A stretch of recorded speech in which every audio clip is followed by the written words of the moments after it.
Olá, irmãos, graça e paz da parte do nosso Senhor e Salvador Jesus Cristo a todos os irmãos.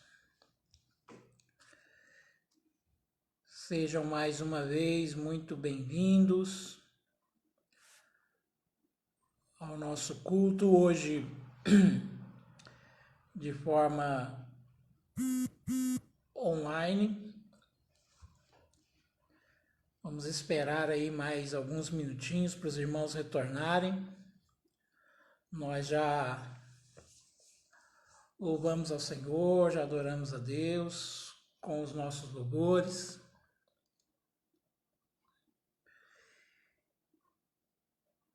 E agora vamos juntos estudar mais um pouco da Palavra de Deus, aprender juntos aqui mais um pouco do que as Escrituras nos oferecem.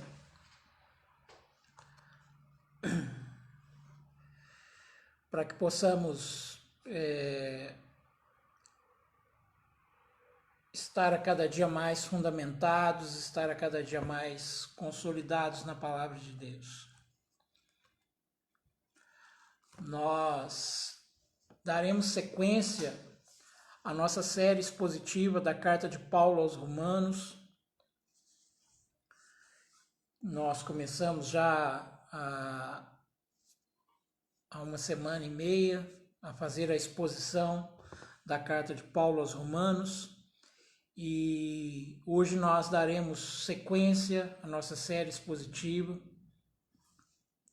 Eu quero crer que todos os irmãos têm sido abençoados pela exposição da Palavra de Deus. Eu quero compartilhar com os irmãos aqui nessa noite a seção do texto. Nós estamos estudando a carta de Paulo aos Romanos e eu quero compartilhar com os irmãos nessa noite a seção que vai do capítulo 1, Romanos capítulo de número 1, apenas o verso 16 e 17. Carta de Paulo aos Romanos, capítulo de número 1, versos 16 e 17. Hoje o tema da nossa mensagem é o poder do Evangelho. Veremos aqui nesses dois versos acerca do poder do Evangelho. Bom, o texto das Escrituras Sagradas diz assim: pois não me envergonho do Evangelho, porque é o poder de Deus para a salvação de todo aquele que crê, primeiro do judeu e também do grego, visto que a justiça de Deus se revela no Evangelho de fé em fé, como está escrito: o justo viverá pela fé. Amém? Mantenha a sua Bíblia aberta para que nós possamos acompanhar juntos a exposição desses dois versos da carta de Paulo aos Romanos. Nós vimos no último domingo, onde nós fizemos a exposição dos versos 8 ao verso 15 do primeiro capítulo de Romanos, e finalizando a exposição no domingo, no verso 14, Paulo dizia que ele era devedor, pois sou devedor, verso 14, tanto a gregos como a bárbaros, tanto a sábios como a ignorantes. E eu encerrei a minha exposição no domingo trazendo a explicação acerca do que Paulo queria dizer em ser devedor.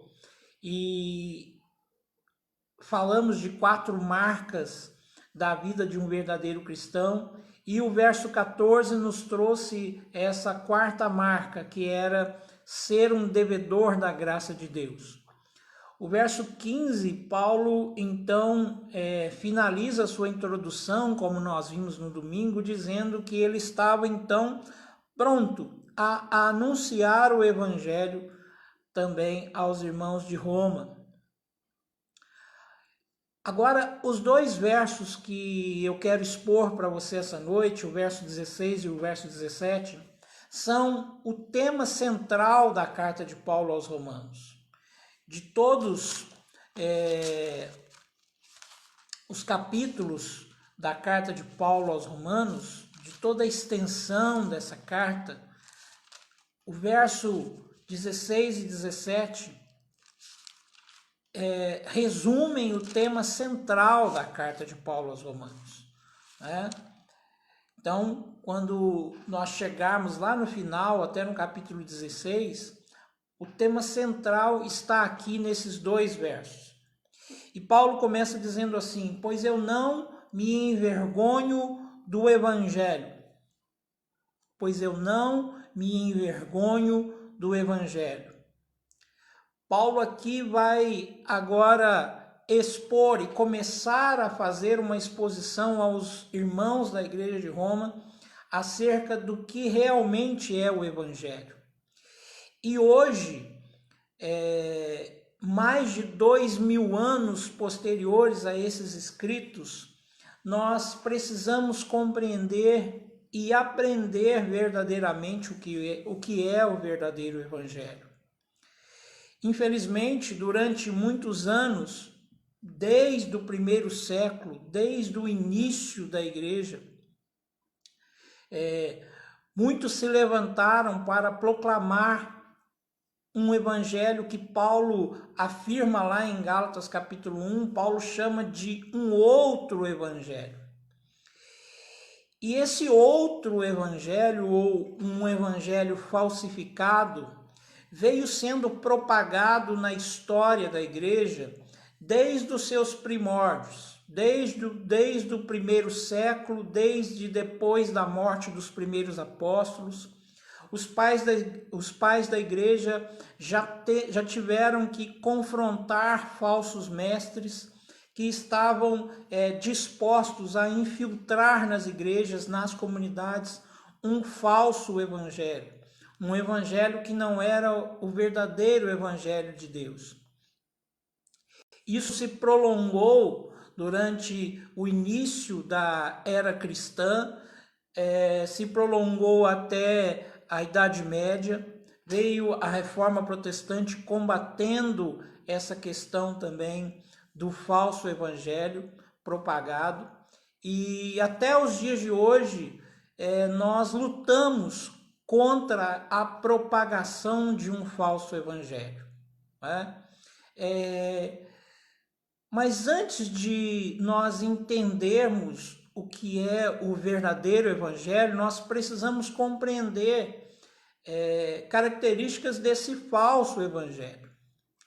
Eu poderia enumerar muitas características do falso evangelho, mas a mais gritante de todas e a mais perceptível nos dias de hoje é que o falso evangelho tirou o foco da pessoa de Deus, tirou o foco da obra salvífica de Cristo no Calvário e colocou os holofotes no homem, colocou os holofotes na pessoa humana, ou seja, o falso evangelho é um evangelho antropocêntrico, um evangelho pautado na pessoa humana e não na obra salvífica de Jesus Cristo. Paulo começa aqui no verso 16 dizendo que não se envergonha do evangelho, porque aos olhos dos romanos, que eram detentores do poder mundial naquela época, eram a sede do império do mundo naquela época, o evangelho era algo completamente irracional na mente dos romanos.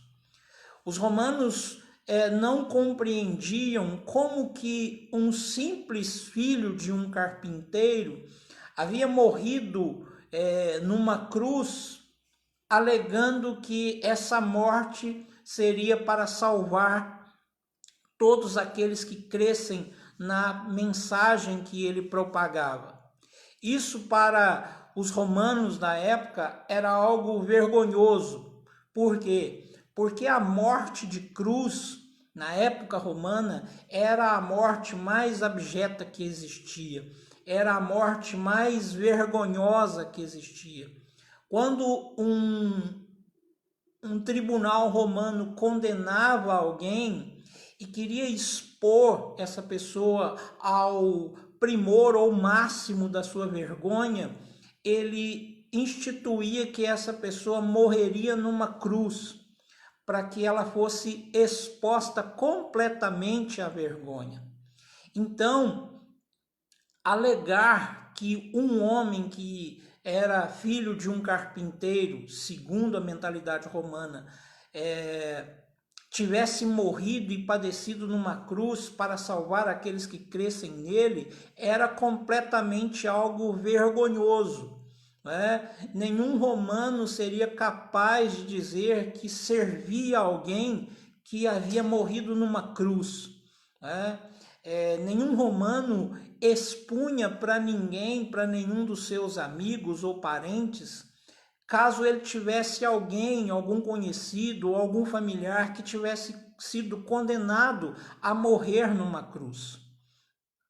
É por isso que Paulo começa aqui a declaração do verso 16, dizendo que ele não se envergonha do evangelho.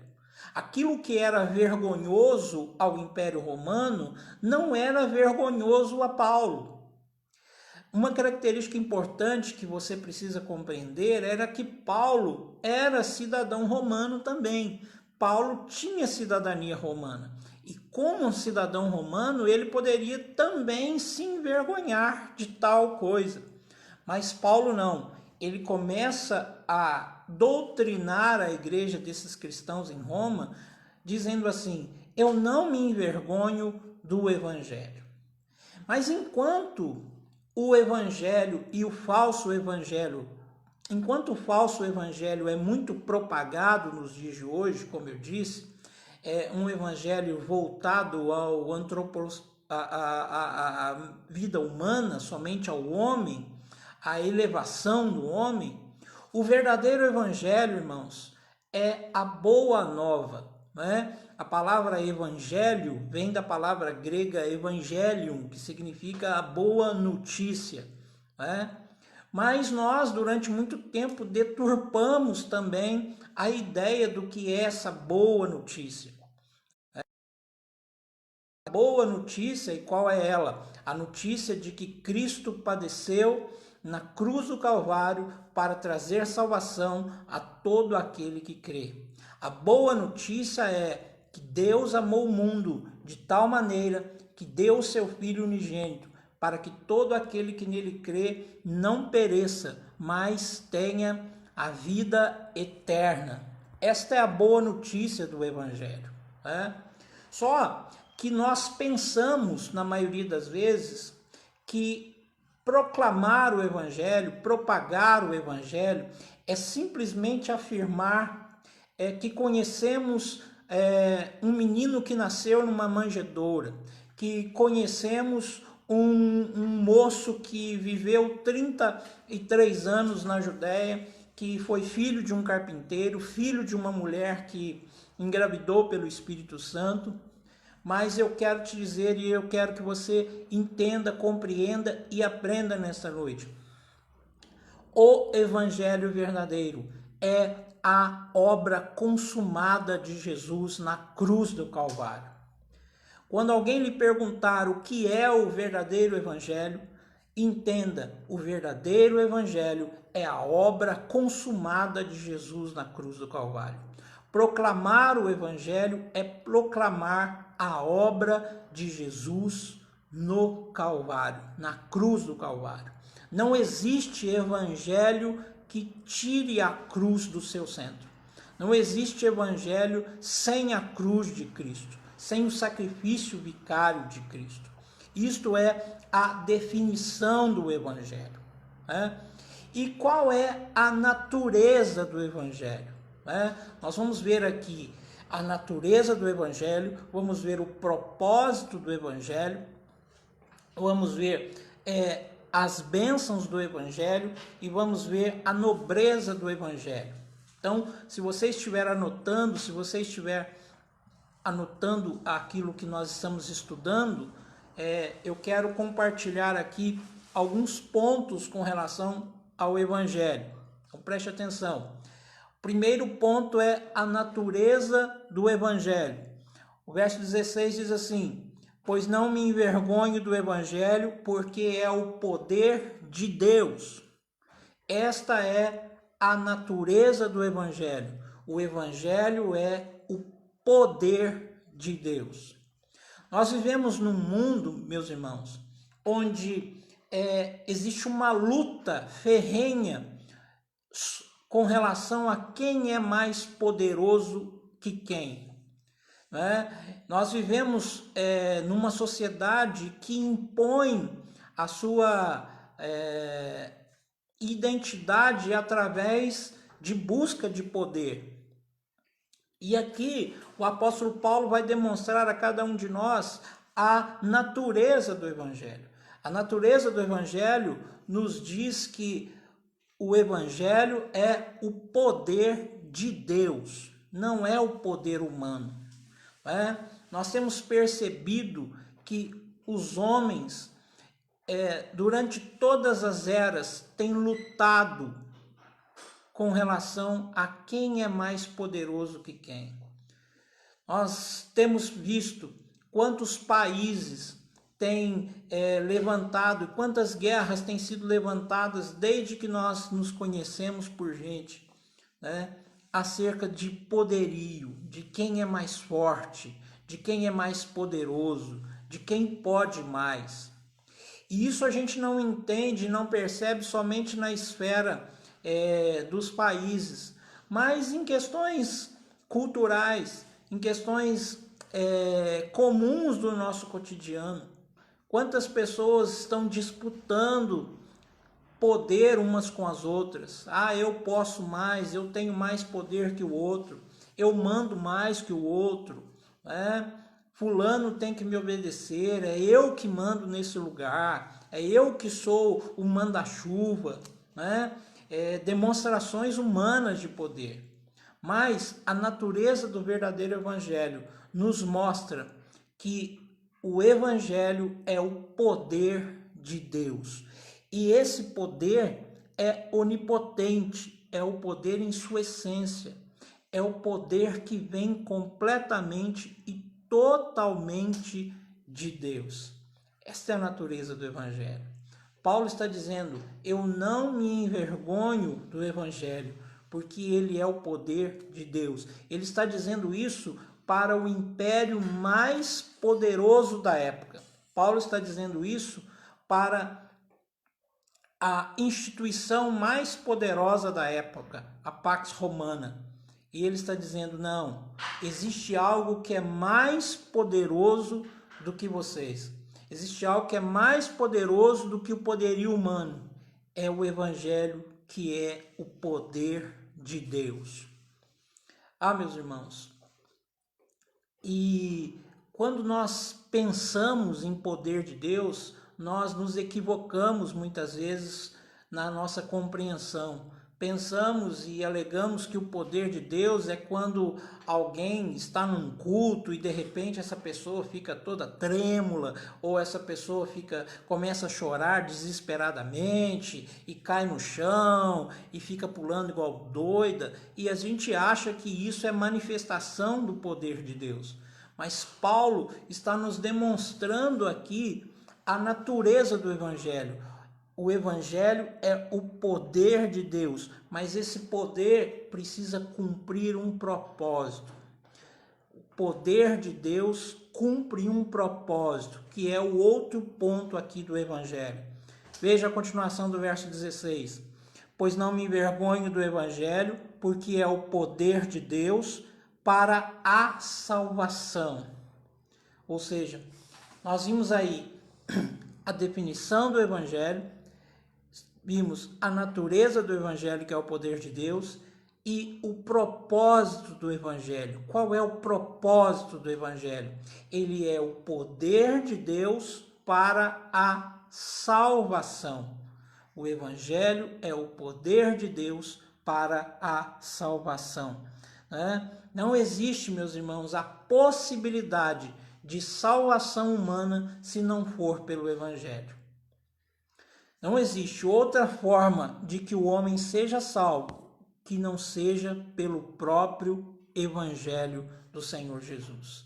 Esse Evangelho está centrado na pessoa de Jesus Cristo, na obra salvífica de Cristo na cruz do Calvário.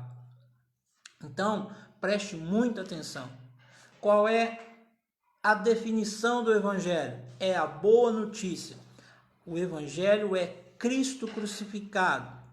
Qual é a natureza do Evangelho? O Evangelho é o poder de Deus, é o domínio e a soberania de Deus, é a sua onipotência e a sua onisciência e onipresença. São todos os atributos de Deus que vão cumprir o que? O propósito do Evangelho, que é a salvação.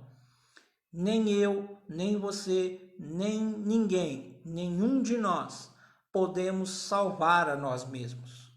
Não existe salvação por nada que nós venhamos a fazer. Não existe salvação por nenhum tipo de obra que eu ou você venhamos a fazer. Nada, absolutamente nada que você faça, nada, absolutamente nada que eu faça pode me salvar ou pode lhe salvar. O propósito do Evangelho é a salvação, e essa salvação pertence ao Senhor. Veja, Paulo está dizendo: eu não me envergonho do Evangelho, porque ele é o poder de Deus para a salvação. Nós precisamos compreender. Paulo vai dizer isso mais para frente, quando nós estudarmos o capítulo 3, o famoso capítulo 3, verso 23, onde Paulo diz: todos pecaram e destituídos estão da glória de Deus. Paulo vai dizer também lá: não há um justo, nenhum sequer. O objeto da salvação é a morte sacrificial de Cristo na cruz. Para quê? Para salvar aquele que crê. Veja, qual é o outro ponto que nós enxergamos aqui? Nós vimos a definição do Evangelho, a natureza do Evangelho, o propósito do Evangelho. E qual vimos também a bênção do Evangelho. Vamos ver agora a bênção do Evangelho, perdão. Se o propósito do Evangelho é a salvação, a bênção do Evangelho é o que Paulo vai concluir dizendo no verso 16. O Evangelho é o poder de Deus para a salvação de todo aquele que crê. O Evangelho é o poder da salvação, é o poder de Deus para a salvação de todo aquele que crê. Preste muita atenção. Existe uma corrente teológica chamada universalismo. Esta corrente atribui que ela diz e ensina que no final Deus vai ser tão bondoso, tão caridoso, que salvará todas as pessoas. Se você ler as Escrituras, você vai ver que não é isso. Paulo está nos explicando justamente aqui no verso 16. O Evangelho é o poder de Deus para a salvação de todo aquele que crê. A bênção do Evangelho vai alcançar todo aquele que crê. É por isso que está escrito lá no ápice, de João 3,16. Porque Deus amou o mundo de tal maneira que deu o seu Filho unigênito para todo aquele que crê não pereça, mas tenha vida eterna. Então existe uma diferença, existe uma limitação com relação à questão do alcance do Evangelho. O Evangelho ele é pregado a todos, deve ser pregado a todos, deve ser exposto a todos. É isso que Paulo vai dizer, primeiro do judeu e também do grego. Quando Paulo usa essa expressão, primeiro do judeu e depois do grego, ele está querendo dizer o seguinte: o Evangelho precisa ser proclamado a todas as pessoas. Todas as pessoas precisam ouvir o Evangelho. Todas as pessoas precisam ser expostas ao Evangelho. Mas o alcance do Evangelho será somente para aquele que crê. O Evangelho é o poder de Deus para a salvação daquele que crê. Né? Então, nós precisamos compreender que para crer nós precisamos ouvir. É o próprio apóstolo Paulo, nós vamos aprender isso lá na frente quando estudarmos Romanos 10. Né? É o próprio Paulo que vai instruir dizendo como ouvirão, né, se não há quem pregue, como crerão se não há quem pregue. É por isso que eu e você precisamos voltar lá no verso 14 que nós aprendemos domingo, sermos devedores da graça, proclamar a todas as pessoas o Evangelho de Jesus Cristo, falar para todas as pessoas do Evangelho. Alguns irão crer, outros não. Algumas pessoas serão impactadas por essa palavra. Algumas pessoas receberão essa palavra no seu coração e o Espírito Santo as convencerá. Como diz em João capítulo 16, o Espírito Santo é que convence o homem do pecado, da justiça e do juízo. Mas é somente através do arrependimento e da fé que essa pessoa estará completamente apta a receber o verdadeiro Evangelho. O Evangelho é o poder de Deus para a salvação para todo aquele que crê. De todo aquele que crê. Primeiro do judeu e também depois do grego. Ou seja, não existe acepção de pessoas. Os judeus julgavam que a salvação pertencia somente à etnia deles, né? Julgavam que eles tinham um Deus próprio, um Deus só para eles. E o apóstolo Paulo vem pregar aos gentios justamente para demonstrar que não, que a mensagem do Evangelho precisa alcançar todas as pessoas, precisa alcançar a todos. Agora, existirão aqueles que vão crer e existirão aqueles que não vão crer. Nós vamos nos deparar, e eu tenho certeza que você já se deparou, com pessoas que já ouviram o Evangelho, que já ouviram testemunhos do Evangelho, que já ouviram a exposição da Palavra de Deus. E eu tenho certeza que, como eu conheço, você também conhece. Pessoas que você diz assim, poxa, tanta gente já falou de Jesus para essa pessoa, tanta gente já pregou para essa pessoa já foi tantas vezes na igreja e ela nunca se converte. Né? Eu tenho certeza que você conhece alguém assim. Eu tenho certeza que você sabe ou que você já expôs, já testemunhou, já pregou para alguém assim. E quantas vezes a gente se frustra pensando assim, poxa, será que o Evangelho não é funcional? Será que o Evangelho não é eficaz? Sim, meu irmão, o Evangelho é funcional. Sim, o Evangelho é eficaz. Não se preocupe, durante muito tempo eu convivi com a preocupação de que ao pregar para uma pessoa ou falar de Cristo para uma pessoa e ela não aceitar, ela não receber, ela não compreender aquilo, durante muito tempo eu entendia que poderia ser alguma falha minha, poderia ser alguma falha no tipo de exposição que eu estava fazendo. Mas quando eu aprendi na Escritura Sagrada que o Evangelho, como Paulo está dizendo aqui, é o poder de Deus para a salvação de todo aquele que crê, que é preciso, que é necessário que a pessoa creia, eu aliviei meu coração. Hoje eu e você precisamos proclamar o Evangelho, falar do Evangelho para todos, mas é o Espírito Santo que tem o trabalho de convencer aqueles que vão crer do pecado, da justiça e do juízo. Paulo vai continuar, falando acerca do Evangelho.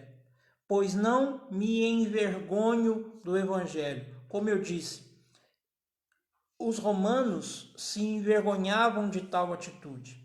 E eu quero abrir um parênteses aqui para te dizer acerca de 3 tipos de pessoas que nós convivemos nos dias de hoje. Paulo está dizendo: eu não me envergonho do Evangelho. E nós convivemos com pessoas que têm vergonha do Evangelho. Nós convivemos com pessoas que se envergonham do Evangelho. Nós convivemos com pessoas que envergonham o Evangelho. E nós convivemos com pessoas que não têm vergonha do Evangelho. O primeiro grupo aí é o grupo de pessoas que têm vergonha do Evangelho. Pessoas que ninguém sabe que servem a Deus. Pessoas que ninguém sabe que elas servem a Cristo Jesus. Pessoas que são cristãs ou que se dizem cristãs somente quando estão no ambiente de culto, no ambiente religioso, na igreja. Fora disso, ninguém sabe que ela professa uma fé em Cristo Jesus. Ela nunca falou de Jesus para ninguém. Ela nunca testemunhou acerca da transformação do Evangelho na sua vida para ninguém. É o que algumas pessoas brincam, são os crentes agentes secretos, aqueles que ninguém sabe. Essas pessoas têm vergonha do Evangelho. Elas têm vergonha de expor a sua fé. Eu me lembro que eu estudei com um rapaz que era muçulmano, lá em Belo Horizonte, na Dom Cabral. E eu não me esqueço disso. Todas as horas das orações, né, eles têm acho que 3 períodos de oração diária. E eu me lembro que no meio do curso da pós-graduação, esse rapaz pedia licença ao professor.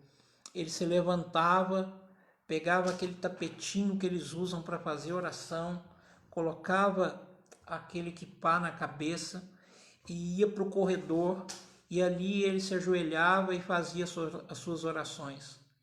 Perto de qualquer pessoa, com muito respeito, ele pedia licença, ele falava: professor, eu não quero interromper a sua aula, mas eu preciso estar no meu horário de oração.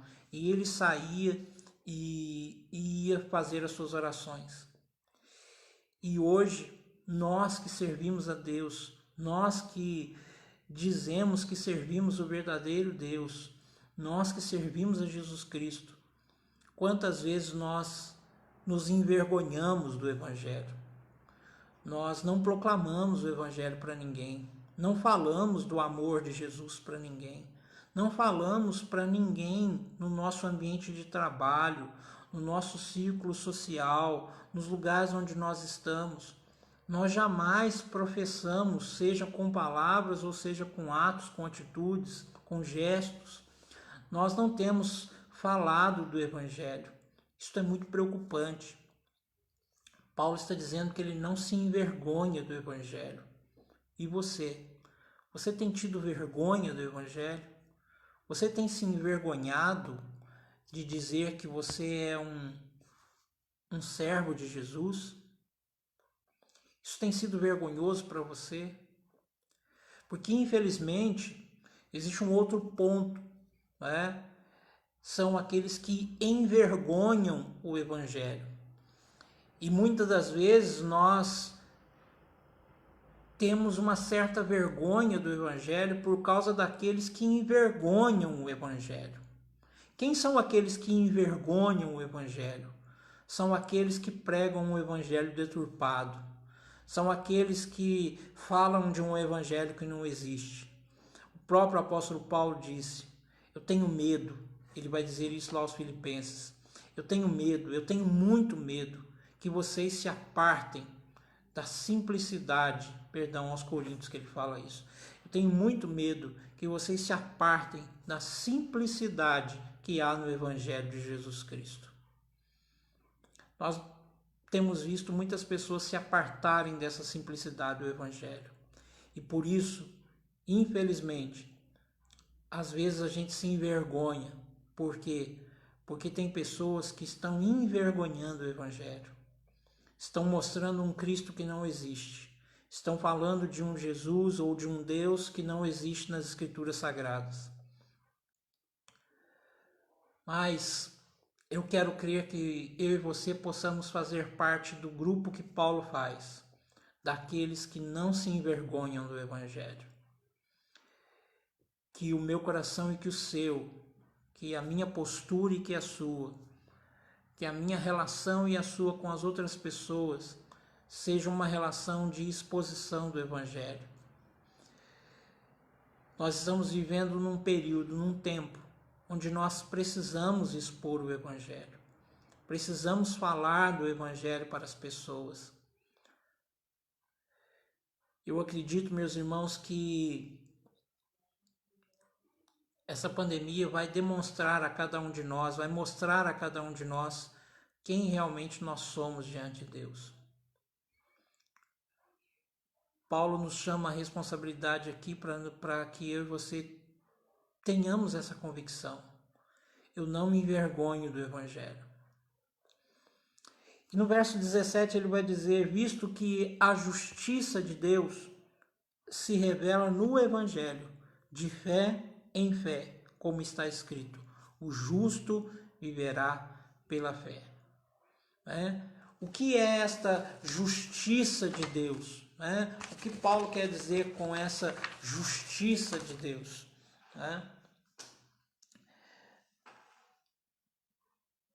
Aqui Paulo está tratando de como Deus está justificando pecadores através da imputação de Cristo no Calvário.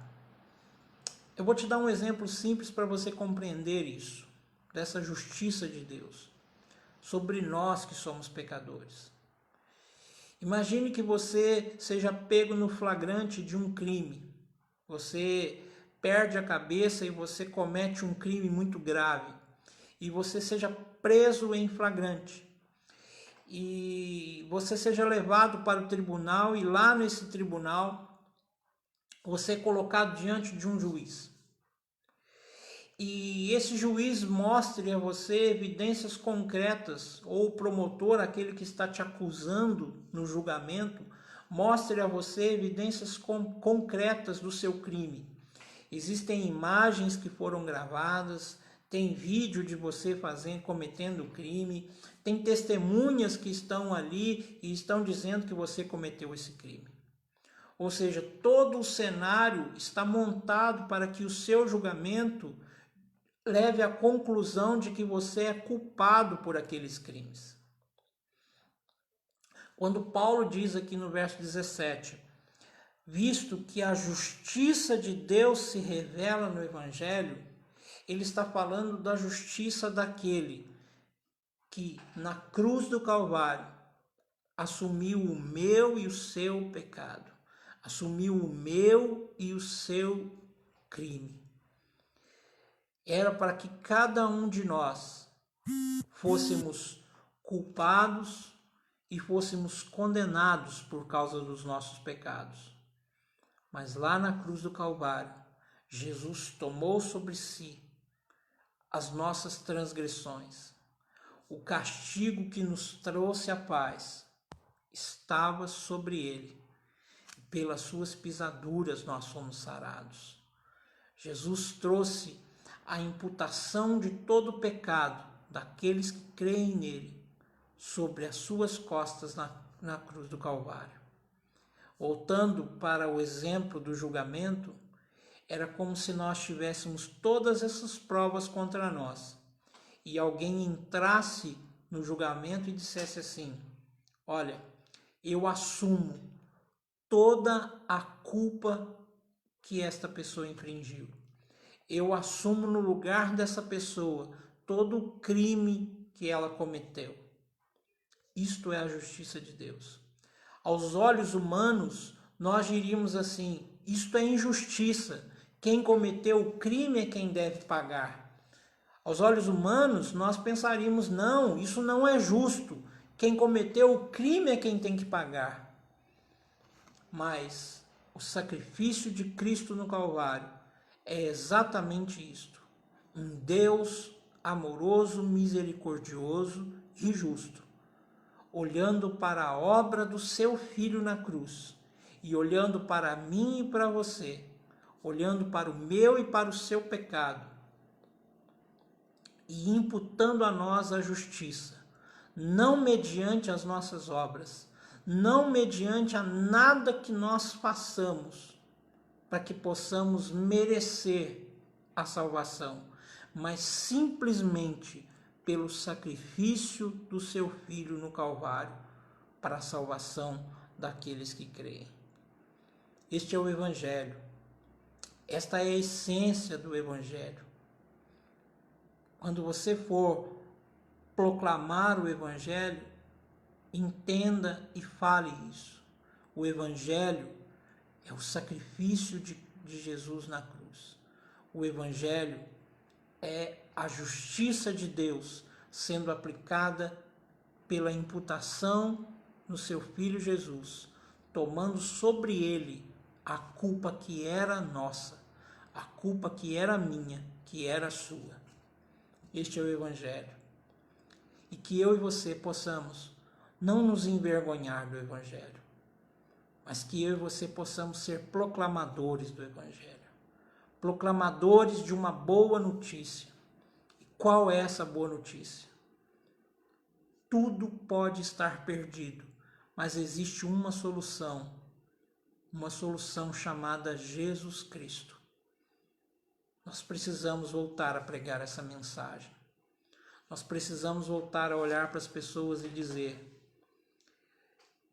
eu creio num Deus que não vai te dar casa própria. Eu creio num Deus que não está preocupado em te dar um carro 0 quilômetro.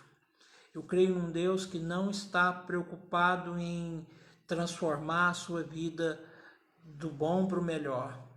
Eu creio num Deus que quer te dar vida eterna. Eu quero te apresentar um Deus que vai caminhar contigo independente de como seja a sua vida. Eu quero te apresentar um Deus que vai caminhar contigo e te aceita como você é. A partir do momento que você se arrepende, a partir do momento que você coloca a sua vida nas mãos dele, ele está disposto a te receber de braços abertos. Que essa mensagem possa voltar a ser proclamada, a mensagem do verdadeiro Evangelho, a mensagem da salvação através de Jesus Cristo. Nós precisamos voltar a pregar o arrependimento. Nós precisamos voltar a falar para as pessoas que só existe um caminho. E ele mesmo disse: eu sou o caminho, a verdade e a vida. E ninguém vem ao Pai se não for por mim. Que eu e você voltemos ao verdadeiro Evangelho. Que eu e você caminhemos e proclamemos a cada dia o Evangelho de Jesus Cristo. Que Deus te abençoe. Em nome de Jesus. Até a próxima.